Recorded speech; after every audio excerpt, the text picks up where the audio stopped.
کوئی مطلب کہ کچھ بھی ہمیں پتہ نہیں ہے کہ بھئی وہ بندہ کیا ہے. وہ بندہ جو صوفے پہ بیٹھ کے بڑی بڑی پھڑکے مارتا ہے، جو کہتا ہے میں دنیا کا حسین ترین انسان ہوں، اور ریاکشن والی خواتین جو ہیں وہ ہمیں ہراساں کرتی ہیں، ہم سے مطالبے کرتی ہیں پیسوں کے. تو مطلب سمجھ نہیں آئی کہ وہ بندہ ہے کیا، وہ ہے کیا. آج تک مجھے یہ نہیں پتہ چلا.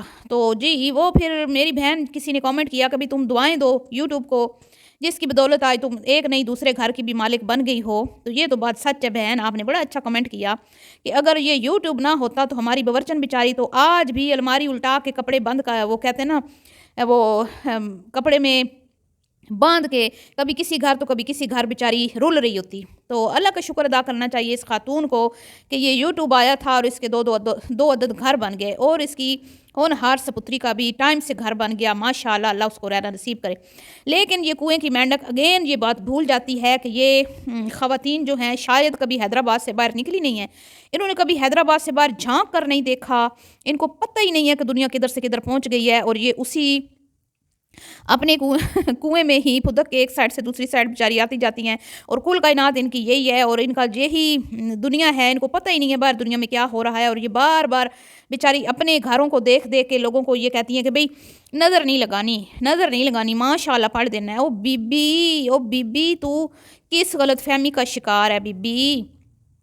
جو تیرے دیکھنے والے ہیں چل ٹھیک ہے، ان میں کئی بیچارے ہوتے ہیں جو جن کے گھر نہیں ہیں، لیکن اللہ کا شکر ہے ہر کوئی کما رہا ہے، ہر کسی کے گھر ہے، ایک ایک نہیں دو گھر ہیں، سب کے پاس گاڑیاں بھی ہیں، سب کے بچے سیٹل ہیں. تو کس خوش فہمی کا شکار ہے جو تو ہر ویڈیو میں ایک ہی راگ الاپتی ہے کہ دوسروں کی خوشیوں میں؟ تمہیں کس نے کہا کہ کوئی تم سے جیلس ہوتا ہے؟ تم لوگوں کے پاس غیب کا علم ہے، تم لوگوں کے پاس کوئی ایسا جن ہے جو تمہیں آ کے بتاتا ہے کہ فلاں تم سے جیلس ہو رہا ہے، فلاں تم سے جیلس ہو رہا ہے. مجھے ایسے لگتا ہے کہ یہ بیچاری اتنی اس نے غربت دیکھی ہے نا، اتنے احساس محرومی میں اس نے زندگی گزاری ہے نا، کہ اب جب اللہ نے اس کو دے بھی دیا ہے نا، اس بیچاری کو یقین نہیں ہوتا اور اس کو ایسا لگتا ہے کہ کہیں یہ مطلب مجھ سے چھن نہ جائے. اور یہ بار بار نظر بد کی بات جو کرتا ہے نا، وہی بندہ کرتا ہے جو خود دوسرے کی نعمتوں کو دیکھ کے حسد کرتا ہے. ورنہ جو لوگ حاسدین نہیں ہوتے، جو خوش ہوتے ہیں نا دوسروں کی چیزیں دیکھ کے، وہ کبھی بھی یہ بار بار بات نہیں کرتے کہ بھئی ماشاءاللہ پڑھ دیں، دوسروں کی خوشیوں کو دیکھ کے خوش ہوا کریں، دوسروں کی نظر نہ لگایا کریں، ماشاءاللہ پڑھا کریں، یہ کریں. کیونکہ جو لوگ اچھے لوگ ہوتے ہیں، جو بالکل بھی دوسروں کی چیزوں کو اوپر نظر نہیں رکھتے نا، ان کے تو وہم و گمان میں بھی نہیں ہوتا کہ اللہ نے اگر ہمیں دیا تو ہم سے کوئی جیلس ہو رہا ہوگا. کیونکہ ہمیں تو ایسا کبھی بھی نہیں لگا کہ کوئی ہم سے جلتا ہے یا کوئی ہم سے حسد کرتا ہے. ہم تو اپنی خوشیاں ہر کسی سے شیئر کر دیتے ہیں، اپنے گھر، اپنے آس پڑوس سے، اپنے خاندان میں، کیونکہ ہمیں تو یہ کبھی فیل ہی نہیں ہوا. اور ہم نے ان کو کبھی نہیں بولا کہ بھئی جلنا نہیں ہے، حسد نہیں کرنا، حسد نہ کرنا ہے. تو لیکن ان کی ویڈیوز میں تو ہمیں بس یہی نظر آتا ہے. اب آپ یہ دیکھیں کہ یہ دھکیا نوسی پرانی ویڈیو، او بی بی یہ گھر ہم نے رٹ لیا ہے، یہ گھر ہم نے بڑا دیکھ لیا، یہ گھر ہم اب تو دوسرا گھر ہم دیکھ کے اس نے ہمیں پاگل کرنا ہے. ابھی تو دوسرا گھر جو ہے وہ بن گیا ہے، لیکن ابھی یہ کنسٹرکشن دکھا رہی ہے، حالانکہ وہ گھر بن چکا ہے. ابھی تو وہ گھر اس کو پتہ نہیں انہوں نے کتنا کنٹینٹ بنانا ہے. اس ایک گھر کا انہوں نے کوئی 85 ویڈیوز بنا لی ہیں. کبھی زہر کی پوریا آ رہی ہے دیکھنے، کبھی 3-4 ویڈیو اس نے بنائی ہیں. اس کی چھوٹی بیٹی نے اپنے شوہر کے ساتھ وہ آئی ہے، اب یہ آئی ہے سمدن کے ساتھ. اب پہلے زہر کی پوریا آئی تھی. ابھی تو پتہ نہیں کتنی ویڈیوز بننی ہیں.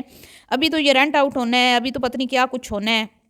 بار بار ان کے پاس فلاپ ہیں، چینل کا بھٹا بیٹھ گیا ہے. یہ پرانی ویڈیوز لگا کے ریاکشن والوں کی طرح ہمارے تو کلپ چلتے ہیں، ہماری تو وائس فریش ہوتی ہے، باقی بے شک ہم کوئی بھی کلپ لگا لیں. یہ پھر وہی ہماری دیکھا دیکھی، بھئی انہوں نے دیکھا ریاکشن والے بار بار وہی کلپ یوز کرتے ہیں تو ہم کیوں نہ کریں ہیں. ہم بھی اوپر کوئی کہانی ڈال کے کلپ وہی لگا کے اوپر کہانی کوئی بھی ڈال کے تو بس لگا دیتے ہیں ویڈیو. بیچ میں ایک آدھا کلپ نیا ایڈ کر لیا، باقی پھر وہی دھکیا نوسی پرانی اٹھا کے کلپ لگا کے تو چلو جی. مجھے سمجھ نہیں آتی ان کے دیکھنے والوں پہ، میں حیران ہوں وہ دیکھتے کیا ہیں ان کی ویڈیو میں. آج دیکھ لیں باورچن کی ویڈیو میں مجھے کچھ نہیں ملا ایسا جس کے میں کہوں کہ بڑی کوئی انٹرسٹنگ ویڈیو تھی، بڑی کوئی اچھی ویڈیو تھی، بڑا مزہ آیا. نہ وہ جو ریسپی بنائی گئی اس کا بھی ستیہ ناس بیڑا غرق کیا گیا. جو ریسپی یہ عورت بناتی ہے نا، اس ریسپی کا میں کہتی ہوں کہ دیا پانچا ایک کر دیتی ہے. ہر ایک ریسپی کا ستیہ ناس کرتی ہے. بھئی نہ تو اس کی کوکنگ اچھی ہے، نہ اس کی ڈریسنگ اچھی ہے، نہ اس کا کوئی بولنے کا سٹائل اچھا، مطلب بولتی بھی ہے تو منہ سے پھول جھڑتے ہیں، سوائے دوسروں کو جلانے کے، دوسروں کو نیچا دکھانے کے اور اپنے منہ میاں مٹھو بننے کے علاوہ اس بندی کے پاس کچھ باقی نہیں رہ گیا، کچھ باقی نہیں رہ گیا جی۔ آج سمدن گئی ہوئی تھی جو فوڈ پانڈا میں بزی ہوتی ہیں، جن کے پاس ٹائم ہی نہیں ہوتا، جو اپنا گھر چلانے کے لیے رات دن مشقت کرتی ہیں، لیکن جب وہ اس سمدن کے پاس آتی ہے نا تو پھر اس کے پاس بڑا لمبا ٹائم ہوتا ہے، پھر وہ اس سے ادھر ادھر سیر سپاٹے کروا لو، کھانے شانے کھلوا لو، کچھ بھی کروا لو، پھر وہ گھر جانے کو، گھر کو بھول جاتی ہے، فوڈ پانڈا کو بھول جاتی ہے کہ بھئی میرا کوئی کام ہے، میری کوئی جاب ہے۔ یہ مجھے پتہ نہیں کس نے کامنٹ کیا تھا کہ سسٹر جی بڑی بزی رہتی ہے، یہ تو فوڈ پانڈا پہ کام کرتی ہے۔ ابھی اب یہاں دیکھنے تسلی سے کھڑی ہوئی ہے، اور کسی نے یہ بھی لکھا ہے کہ کمر میں ہاتھ ایسے رکھی کھڑی ہے جیسے یہی پریگننٹ ہے۔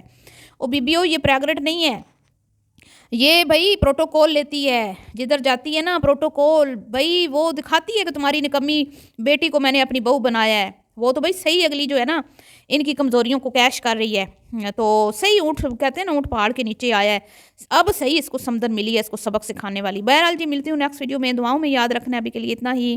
ویڈیو پسند آئی ہو تو لائک شیئر کیجیے گا، اللہ حافظ۔